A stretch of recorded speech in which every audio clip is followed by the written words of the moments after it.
Hello again, everybody. This is James Bartley, and you're listening to the Cosmic Switchboard Show. Today, my very special guest is Ashera. Ashera is a dear friend of mine. I've known her in more than one lifetime. She has a background in this incarnation in theater, in music. She's an extremely multi-talented lady, has had a lifetime of experiences, a mystical sense, and an ET sense. Members of the Cosmic Switchboard will find out. She will describe a lot of experiences she's had that have a time travel element to it. So we're going to get into all of that. And we're in an age now where there's a lot of people who are wannabes, that they claim to be, I'm, from this ancient lineage of star line people. And I remember back in the 80s when being a Palladian hybrid was the in thing because of Barbara Marciniak's books. But this much I'll say. My dear friend Ashera is a lioness. She is someone who is an absolute 100% Leonine feline hybrid, and I'm proud to have her as my friend and confidant and spiritual warrior colleague. So without any further ado, Ashera, welcome to the Cosmic Switchboard Show. Oh gosh, yeah. Thanks, James. Yeah, I'm. It's a little overwhelming to be here. Actually, it's kind of. I didn't think I'd ever be talking about this kind of stuff. Actually. Well, if you're going to talk about this stuff, you might as well do it on this show. Well, for the benefit of our listening audience, Ashera, tell us a bit about your background and your childhood, because so much of who you are today, a lot of that was formulated. A lot of that was put into place as a young girl growing up in the East Coast. I would have to say something that I notice about myself that other people don't seem to be able to recall is I can remember things from being days old. I can remember a lot of my infancy. And I remember having very sophisticated thoughts as an infant, because I still remember that. I still remember what I was thinking. And my mother will say, that you couldn't possibly know that, or we didn't even, I said, well, no, I remember being in my crib and looking over and seeing you and my father. And she said, no, that's not even possible. You weren't even in the bedroom with us. And I said, well, I must have been, the day I came home from the hospital. I vividly remember that. And I thought, my God, do I really remember that far back? Then growing up, I noticed things, like I would see shadows out of the corner of my eye. And I would, see like lights kind of flicker or flash.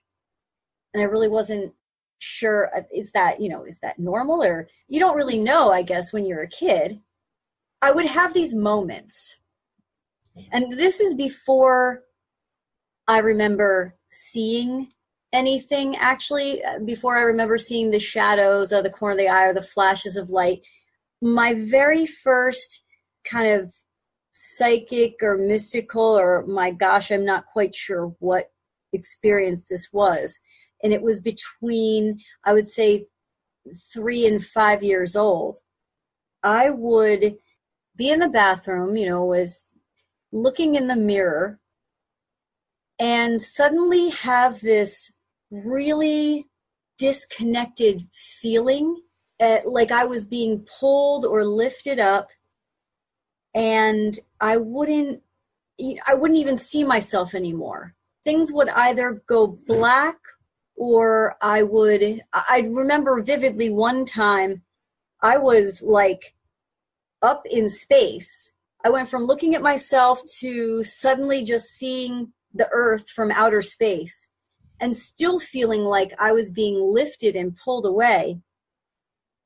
And then suddenly my consciousness would come back to looking at myself in the mirror and not recognizing my face. I would look down at my hand and say, what is this? Is this mine? And I remember too, when I was lifted up and I was in space, I remember looking at Earth and going, oh yeah, I kind of remember that place. But I was struggling to remember it at the same time. Yeah, and when I would come back to my body, I would be completely disoriented for a couple minutes. It felt very foreign to me to be in a human form. But I couldn't remember anything that happened during these experiences, and I didn't know how long they were for. Nobody seemed to think I was missing. It wasn't like my mom was looking for me. It wasn't like I had passed out. I wasn't laying on the floor. I was always just standing there in the same place that I had been. And this happened frequently, and I didn't like it anymore. The last time it happened, I was 9. And mind you, this only happened when I looked in the mirror and looked into my own eyes. Mm-hmm. Honestly, if anybody can actually tell me what was happening, I am very rational, and I'm very logical, and I don't struggle with, what's real and what's not. So that feeling of being pulled and lifted away from my body, this time when I was 9, I fought it. And I said, no, I don't like this. I don't want to do this again. I don't like it. And I turned and looked to my right for some reason. I felt myself coming back, and I was fighting to stay in my body. And then I looked over to the right, and I saw this, it was a full-bodied apparition of some kind of ET. And it was small. It was standing on the stairs. It was small, but it didn't look like a gray. And I could tell it was juvenile. I knew that. And it was really sad. Mm. It was sad, and I think it was a guy. I think it was male. I'm not really sure. But it was sad because, it was looking at me like, but this is the last time we're going to see each other. It moved backwards. It moved into the woodwork of the wall and just disappeared. And that was the last time you saw that particular being? That was the last time I saw that being. It was the only time I remembered seeing it. Like I said, when I was taken from my body, when I looked in the mirror, I don't know where I was going. I don't know what was, done to me. I don't know if, it could have been anything. It could have been, ETs that I knew, or it could have been an abduction. Somebody who was interested in me. I couldn't say. Maybe, I don't know. I've never been, kind of hypnotized. I don't even think I can be hypnotized. But if I were to relax and go back, I wonder if I would get any kind of information. I don't like to think about it much. Mm-hmm. But I was able to stand my ground at 9 years old, and I did not feel harmed, but I also didn't feel, any kind of connection.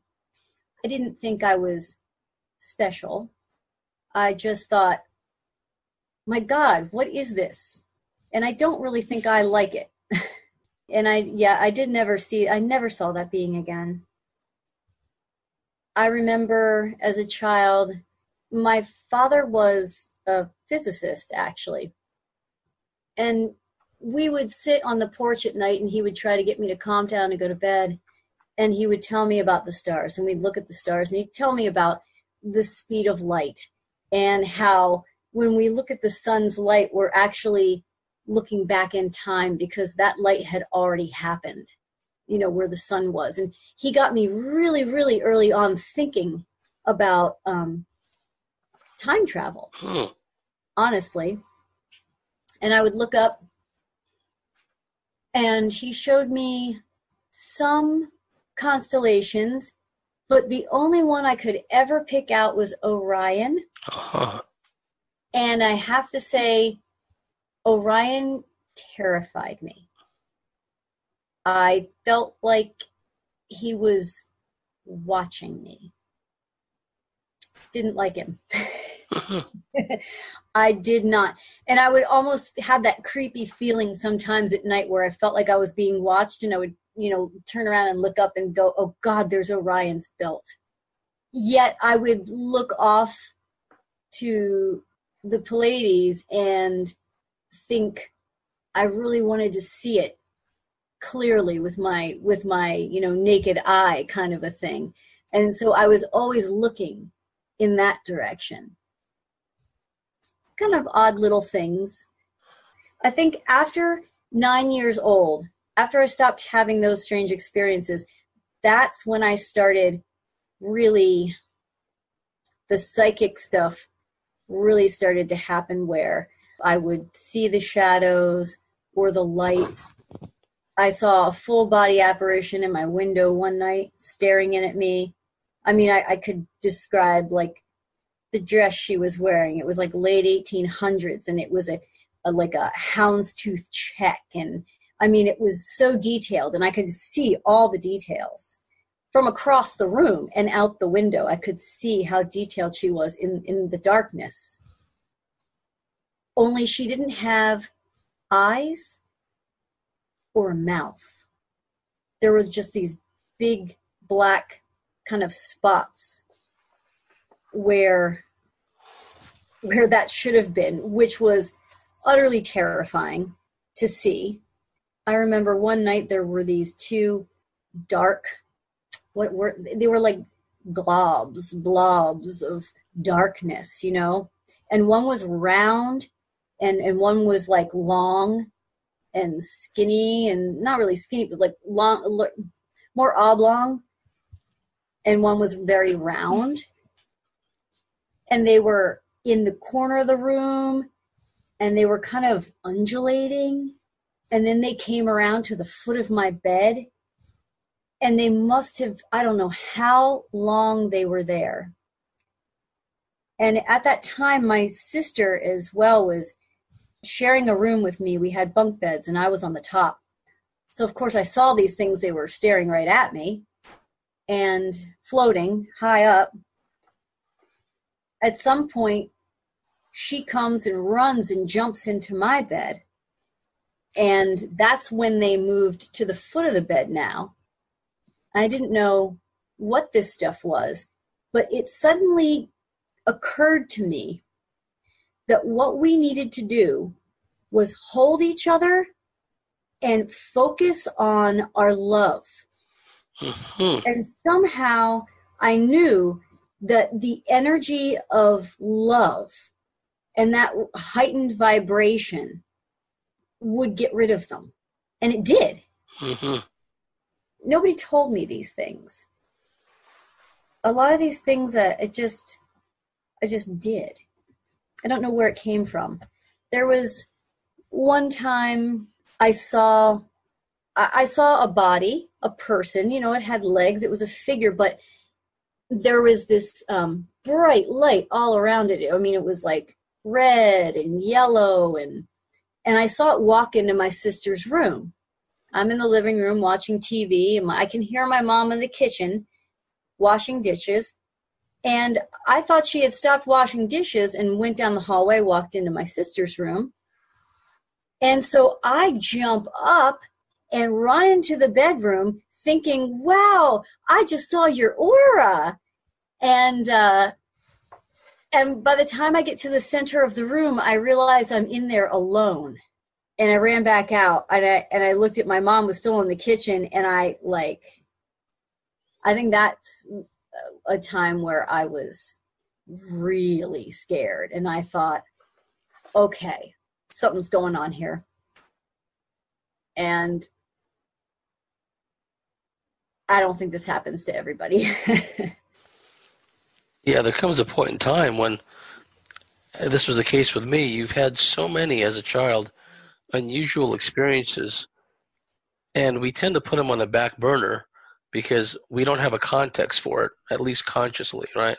We know they happen, we know it's real to us, and we may be hesitant to talk to it about others, but we know that it's around us. I felt as a young boy at times I was being watched, and Yeah. and it wasn't a necessarily malevolent presence that watched me. I just had a feeling, oh, well, something is around watching me again. I just continued playing, and I drew a distinction between what was watching me during the day and what used to like mess with me at night. I was very night phobic. I try to sleep with the lights on, and I set up all these booby traps in my bedroom, like yarn and toys, that trip any intruders up, or to bonk them on the head. It comes swinging down on a string or something, the toy. Nice. So I knew that there were presences around. So it sounds like you went through a similar experience. Yeah. But they were also random. It wasn't kind of like the same boogeyman's coming every single night for me. Yeah. It was always random. It in the timing and then the way it was, and I thought it all seemed very disconnected to me, and I could never really say, oh, I feel like I'm haunted, or I feel like the house is haunted. I didn't feel really like that until I got to be an early teenager, and I knew I never wanted to shower upstairs at night. And finally, I felt like there was a man staring at me, an angry man. Then at some point, I think my sister said the same thing to me. She said, just come upstairs with me when I shower. And I'm like, why? And she goes, I feel like there's a man staring at me. And I was like, oh my God.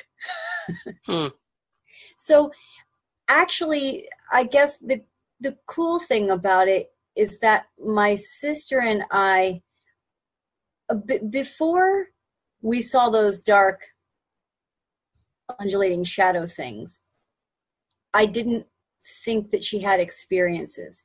Then I knew after that, because we both saw them and then we both felt the man, we were starting to have similar experiences. And I think that may have been part of what really helped me validate the fact that, okay, I've never thought I'm crazy, but now I know I'm not. I mean, she saw it, I saw it. I saw it, she saw it. She felt that way, I felt that way. If two of us are feeling this way, we're not having some kind of hallucination together. Yes. I don't really buy into that, group hallucination. I don't buy into that. Never. That takes me up to the summer of 1986. And that was apparently a year where the veil was very thin between worlds, so I've heard. I had an incredible amount of experiences. I think that's when things got more of an attacking kind of nature too. Like that's when real negative entities started to kind of come in and out. And that's when I started to get scared of it. What were some of the experiences that stick out?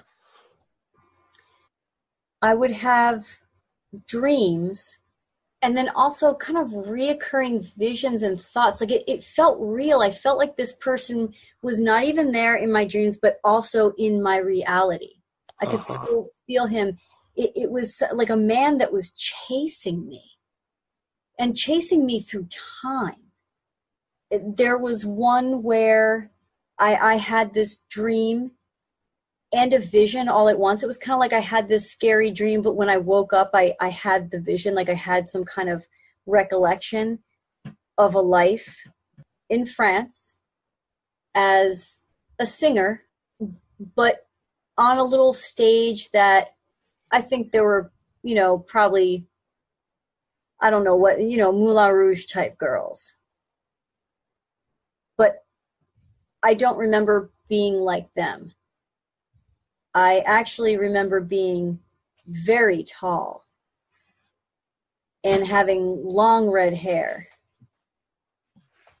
and which is absolutely bizarre because I am so very short right now. but I remember one vision I had, I guess, that he showed me was that he was stalking me. He was somebody who would come to see me sing, and I was terrified of him. And I did have somebody escorting me, and I remember walking through, the crowded cobblestone streets and looking over my shoulder, and knowing this man was following me. So I had another dream that summer. I was riding my bike through a certain area of where I lived, and it looked completely different. I mean, there were like, this was an area that was just overgrown, and with, like the natural bushes and everything that would have been there, was there originally. They hadn't built on this lot at all. And oddly enough, this lot to explain it, I guess I grew up on a barrier island, so it was very narrow. So all the way from the beach straight on across the island to the bay was a single lot owned by a certain family. And there was a house on the beach, very big one, and then a house on the bay, and everything in between was kept wild. So at that time in 1986, it was still like that. But I had a dream that there were tennis courts there, and hedges and bushes. Everything looked very nice and neat and groomed, and homes and things like that. And I was riding my bike in this dream, and I went into the tennis court, and suddenly that man was there, but I never get to really see him. His face is always blocked out, and he kind of grabbed me from behind. He pulled me up to him, and he whispered in my ear, and it was like a really angry whisper. And he said that he had waited 700 years for this moment. Like he was going to get me. He'd waited 700 years in something. Gosh, what? I can't remember. He waited 700 years in the something to get back to me, to get to me. Still don't know who that is. And this implied threat is what it sounds like to me. Either it was, and I'm guessing maybe a threat of some kind of violence, or a threat of repossession, if you will, or what was the feeling you got? What was he trying to accomplish? Yeah, I would think so. I would think it may have been possibly past life witchcraft, possibly some kind of contract, possibly that I had, wiggled myself out of in one way or another, or, because a dream I had following that, I was in my own bedroom and I was being attacked by everything in my room. I was trying to get out of the room. It was getting very, very hot in the room. And there was this, this toy bear that came growling at me, and everything in my room was just kind of flying at me and trying to stop me from getting out of this room.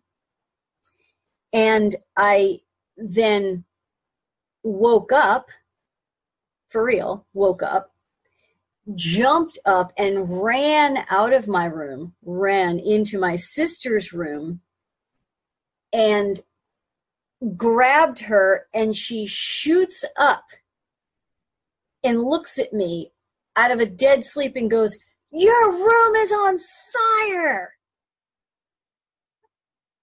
And it turned out we were having the same dream at the same time. And I think that's why, and I said, well, I had just had this dream that this was happening and that was happening. She goes, I was standing outside the door watching you being attacked by everything. And then the room went, like, blew up into flames. And I remember feeling that heat. It was getting hotter and hotter in the room. And that just kind of leads me to believe it was something kind of evil. Yeah, well, it sounds like a big-time spiritual warfare attack, psychic attack, like some kind of hex or something was put on you. And while we're on the subject about mystical stuff, it should be noted, dear listeners, that Asherah, she lived in the East Coast. Can I say kind of like Sopranosville? Is that giving away too much? Or? Oh, I don't know. Maybe. No, it's fine. Okay, well, somewhere in Sopranosville, okay?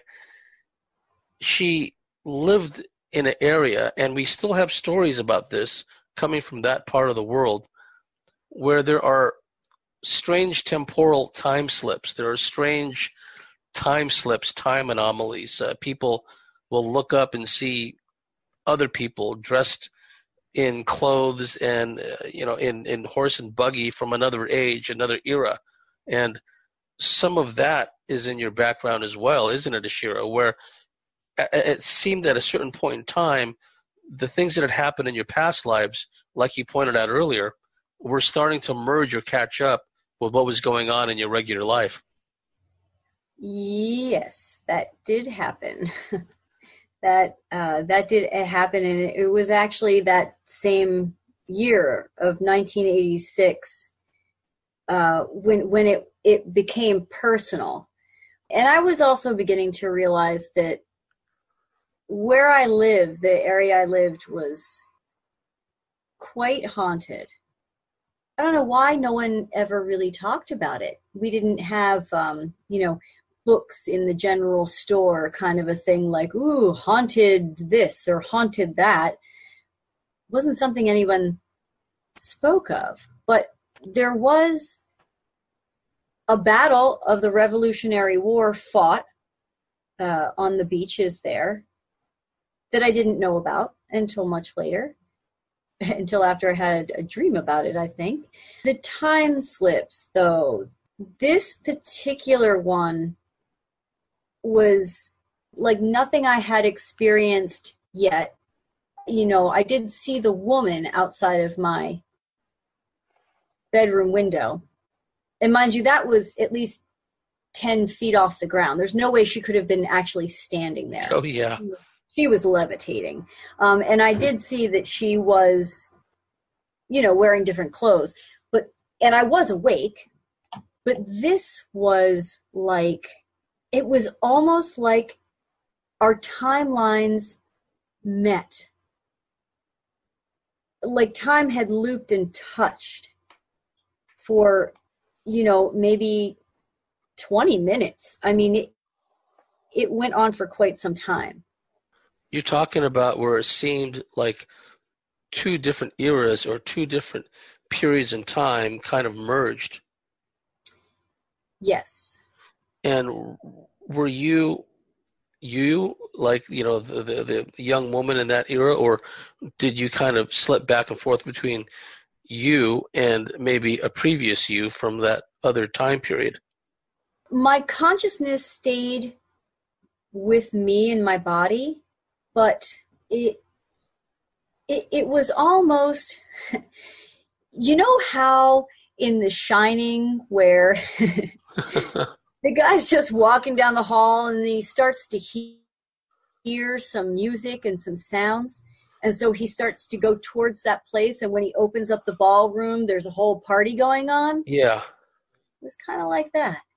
Really? Yeah. But I hadn't seen The Shining at this point. I was babysitting with my sister. And we were actually on that lot that I told you about. We were in the house up on the beach.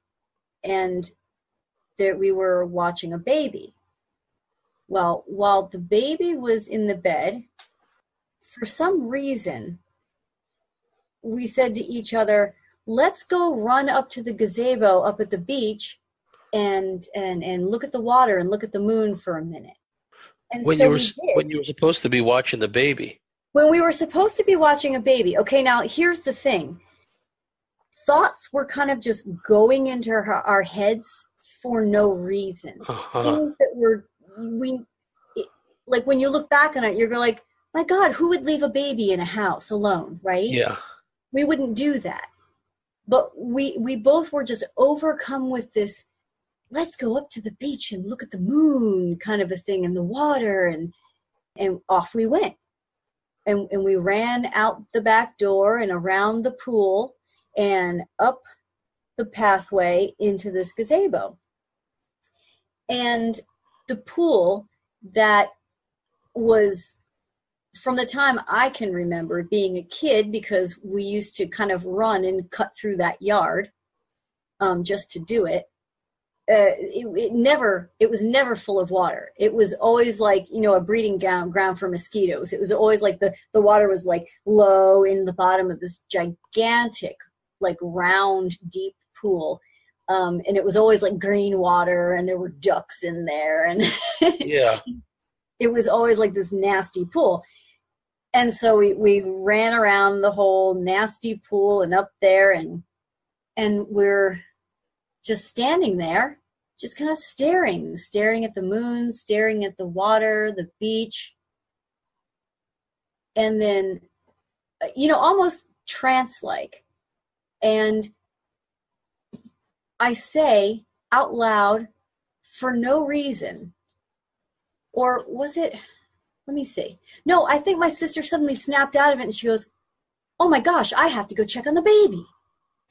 And she takes off, and I look out at the water again, and I look back to see her running. And I'm thinking, okay, well, she's running because, she wants to get back to the baby.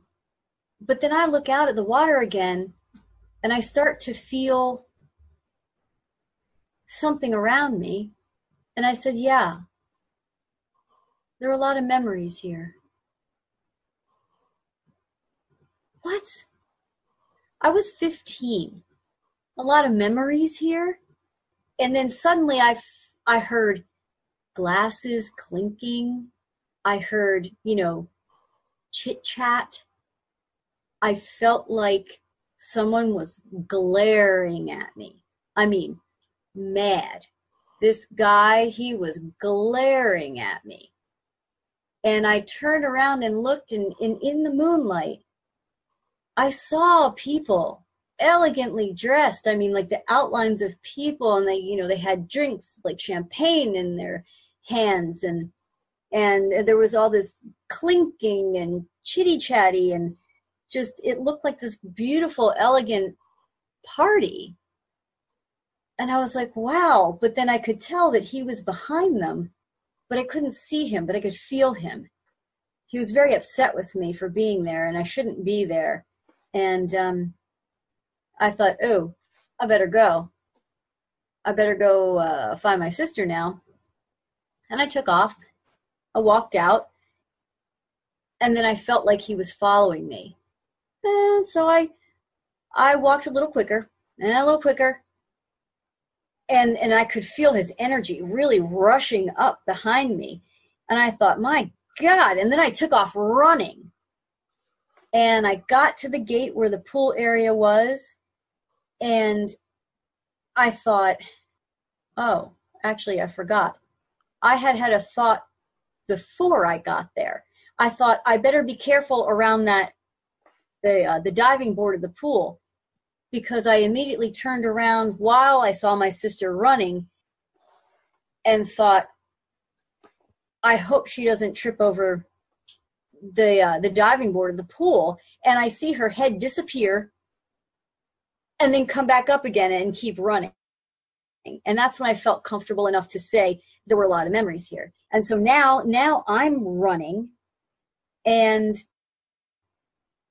I just think, okay, well, I'm safe now. But as soon as I got to that gate, I saw this flash of light. I saw an image of a man. I knew his name started with either one of 3 letters, and it was 3, and it was kind of strange, or maybe 2 letters. But there were 3 people, but definitely like 2 letters. And after that, I thought, okay, that was the worst of it, right? I think he's gone. I think he's not following me anymore. I got this image of who it was. And I started to kind of slow down, and then I felt like there were people all around me again. I couldn't see them at this point, but I felt it, and I thought, oh, I better run. Oh, don't trip over that diving board. And as I went around it, but cut as close as I could, because I felt these people everywhere. Like I was running through a crowd and I was dodging people. And then the moonlight, out of the corner of my eye, I saw it flash off the top of the water. And I literally just stopped in my tracks and looked down at the pool, and it was filled to the brim with beautiful, clear water. And the moonlight was shining on it. And I just looked and I was like, are you kidding me? The pool is full of water. And at this moment, I was there. And I see a girl standing on the rail, like the ladder of the pool. And she's looking at me. And we kind of look down. Then I'm looking at her, what she's wearing. And then she looked like she was in this old-fashioned underwear. Kind of like 1800s underwear, but I knew she wasn't from the 1800s, which is strange. And she had, oddly enough, hair much like Louise Brooks, that real Egyptian style bob, and this beautiful blue silk ribbon in her hair, like a headband. But when we met eyes, we both stood there in shock, because she looked like me and I looked like her. And I knew I was there because she saw me and reacted too. And in that moment of shock and looking into each other's eyes, I saw this incredibly bright light. I couldn't see anything else. And I turned my head to look away. And then I looked right back to the railing. And I saw this great light shrink down to where she was and disappeared. It just disappeared into the center of where she had been standing. And I looked back down at the pool, and it was nasty and green in the bottom again. And I started to walk away, then immediately felt like, oh my God, there's people all around me again. I said, not again. I went tearing through the back door, tearing through the house, tearing out the front door, or maybe I was running up the stairs. I heard my sister call, and that's right. I was tearing up the stairs to go back to where I thought she was, where the baby was. But she was on the front porch. And then she sat there and told me a recount of the story that I had just experienced. Only she had done it maybe 2 minutes before I did. And she had seen different people, but she had also seen me in the pool. And she said that she also made eye contact with her and gave her this, oh no, she wasn't in the pool yet. She was standing by the pool, about to get in the pool. And she gave her, this disapproving look of, what on earth are you wearing? So it was like whoever she was that looked like me, which could have been me, I suppose, from a past life at that moment. I think it was now. But that means my sister had also been there because that girl recognized her. Uh-huh. So we actually did that whole experience together, and I don't think she could ever speak about it again. I couldn't speak about it without shaking and hyperventilating, probably for 5 years.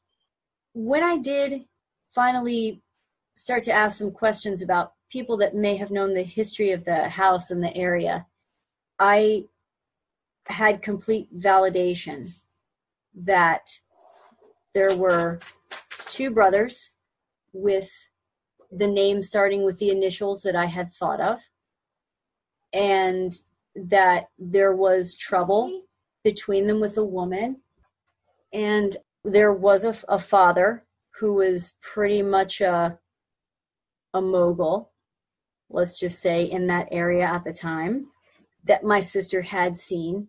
And when I, described what she had described to me, this, oh yeah, that's this guy to a T. So I was able to get full validation, and even down to the party. Oh, they were always having these big parties, and they were always themed parties where they would dress in different decades. Uh-huh. And so I said, my God, that even explains why she was wearing this outfit that seemed out of place. It was like scary and a relief at the same time to get that kind of validation where absolutely everything was spot on. But then it raised so many more questions. Was that time travel? What was that? What was that really? And who was that? Was that actually me from a past life, or somebody random, or could it have been another, timeline altogether? Yeah, like a parallel reality that just kind of bumped into yours for a moment.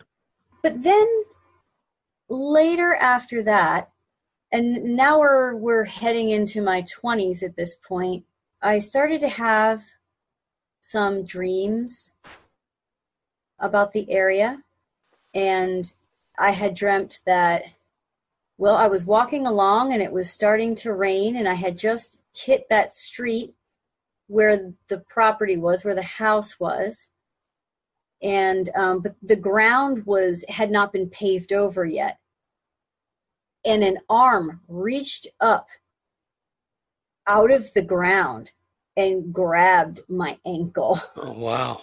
Out of the soft ground, and I could see that it was a girl's arm, a young girl's arm. And I thought, oh my God, they buried her. They buried her under the road.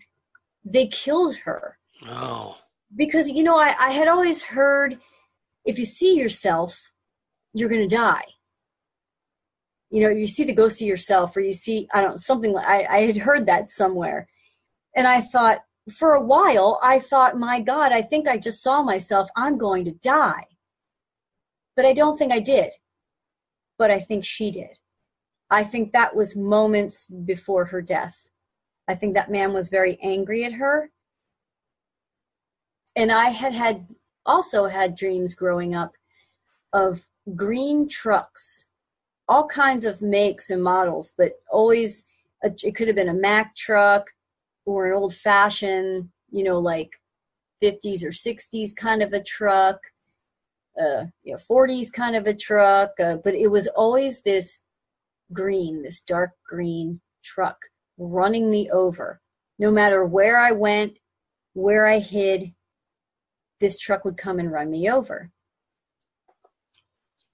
And one day, when my sister was still babysitting over there, she babysat there like the entire summer of 1986.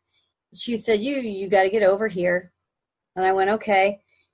And she said, I found a way into the garage I've been snooping around. My sister was a big snoop. And she was always getting into trouble snooping. But she goes, you got to see this. And I went in there, and there was the green truck. Oh. And, I mean, it was still in there. And, you know, the owners didn't live there anymore. None of those people, I don't even know that they were alive at that point. But that truck was still there. And so we dared to get in the truck. And we did. And we opened up the glove box. And we looked at who it belonged to. Actually, hold on, come to think of it, we babysat there also in 1989, and this may have happened in 1989 later. I don't think it was that summer of 86. I think it was 89. And we looked at who the car was registered to.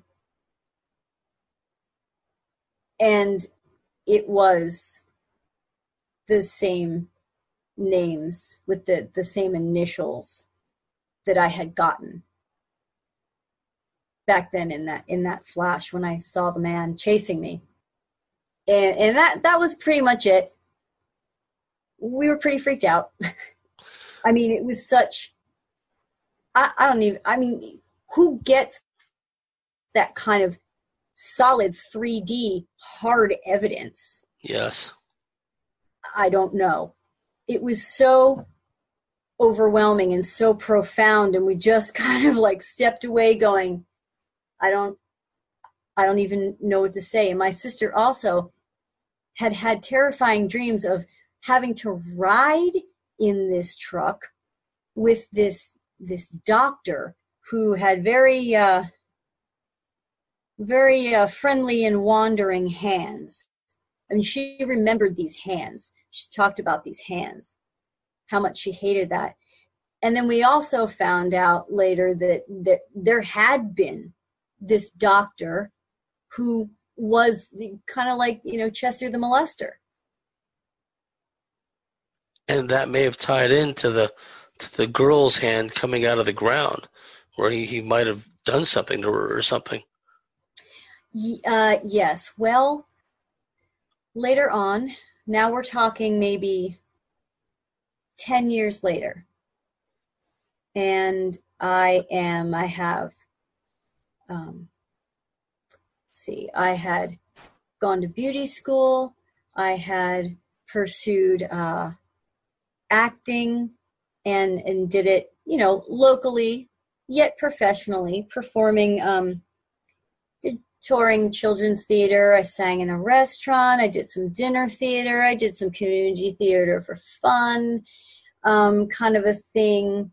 And I decided that I didn't want to be on stage anymore. I wanted to be behind the scenes. I loved sewing, and that I was going to learn how to basically make clothes, be a fashion designer. But as soon as I graduated, I wanted to go straight back to the theater. I thought, I'm going to do costume design. I don't want to go, you know, to New York and in the fashion district. No. I need to go back into the theater. So there is a summer stock theater back where my hometown. And I went there. And there was a girl who came to work in the design department too. She was the assistant costume designer, and I was just like, you know, the intern costume designer, just learning the ropes basically. And I tell you, I thought, wow, what's wrong with this girl? She couldn't stop staring at me. Her mouth was like jaw drop, you know, like her eyes were giant. She just kept like neurotically nodding at me and repeating herself in threes. And I thought, God, I got to work with this lady all summer. What was wrong with her? Well, we started to get haunted. of course, every theater is haunted, and this theater was haunted by the guy who started the theater back in the 1950s. But we didn't feel like this was the same guy. And everybody in the theater in different departments at different times of day started to see this man. We called him the Dark Man. He wore a fedora, and he had on a suit, and he had these wingtip shoes. And I had seen parts and pieces of him, and some people had seen him full-bodied, and he would come right into the costume shop, and he wouldn't like the music we were playing, and he would just shut off our music. He would only keep it on if we were playing music from the 1940s. That was the only stuff we could play that wouldn't get shut off. All kinds of things happened. My hair was being pulled and stood on end. We saw orbs dancing around us, things coming off of really high shelves, levitating before they dropped to the ground. My papers, I was reading a new script, and all the papers started blowing all over the place. I mean, it was like, we should have filmed this. It would have made a great movie. The stuff you see in the movies, You're like, are you kidding me? It turned out this girl and I, she knew how to use a pendulum. And we started to do that. We kind of realized that we had known each other from a past life. And this man was actually, she called him the old man, then and now. He was the man of that house, the man who threw all the parties, the man who had the two sons that had a feud over a woman. And at one point, we had started doing regressions. And this time alone, I think I was alone. But I had remembered, or maybe I was with her. I can't really remember. I just remember the regression. You were supposed to let yourself relax and then start to see a bunch of kind of bubbles, I guess anybody could try this. I don't know. I don't think that I'm really special. I think anyone can do this if they relax. You see all these kind of bubbles coming to you, and all you have to do is choose one. When you walk into the bubble, you'll see a past life. You'll be somewhere else. And I walked into this bubble, and I looked up, and all I saw was the sky. I saw clouds, and the ground was hard. I was laying on the ground. And then I felt two men run up to me, and I heard one of them say, "My God, she's not moving." And I looked over, and I saw the men, and I saw the green truck, and I saw the driveway. It was a rounded driveway. It was very definitive. I saw the house, and I went, "Oh my God." They killed her. They ran her over. They hit her with the car, and then they buried her and paved her over on the street. And that was the girl who was reaching up to you through the soft ground. Yes. Well, we reached the end of a fascinating first segment with our special guest, Ashera, and we're just getting started. We're going to have Ashera's bio information, and it means to contact her if you have any questions. This is the Cosmic Switchboard Show. If you like what we do, if you believe in what we do, please go to thecosmicswitchboard.com, sign up, and become a member. We'll see you at the top of the next segment for the members section. So we'll be right back, Ashera. Okay, great.